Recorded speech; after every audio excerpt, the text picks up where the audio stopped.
ಮೂರನೆಯ ಹೆಜ್ಜೆ ವಿಧೇಯತೆಯ ಹೆಜ್ಜೆ. ಪ್ರಭು ಕ್ರಿಸ್ತರು ತಂದೆಯ ಚಿತ್ತಕ್ಕೆ ಶರಣಾಗಿ ಅವರ ಜೀವನ ಪರ್ಯಂತ ವಿಧೇಯರಾಗಿ ನಡೆದರು. ಹೀಗಿರಲಾಗಿ ಅವರ ಹಿಂಬಾಲಕರಾದ ನಾವು ನಮ್ಮ ಜೀವನವನ್ನ ಒಮ್ಮೆ ಅವಲೋಕಿಸಿ ನೋಡೋಣ.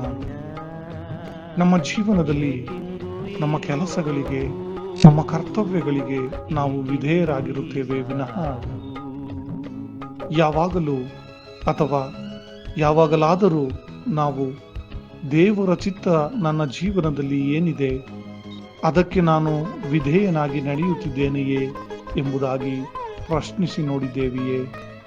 ಅವಲೋಕಿಸಿ ನೋಡೋಣ. ದೇವರ ಚಿತ್ತ ನಮ್ಮ ಜೀವನದಲ್ಲಿ ಏನಿದೆ ಎಂಬುದನ್ನು ಅರಿತುಕೊಳ್ಳೋಣ. ಆ ದೇವರ ಚಿತ್ತಕ್ಕೆ ಕ್ರಿಸ್ತನಂತೆ ಶರಣಾಗಿ ನಾವು ಸಹ ವಿಧೇಯತೆಯ ಜೀವನವನ್ನ ನಡೆಸೋಣ.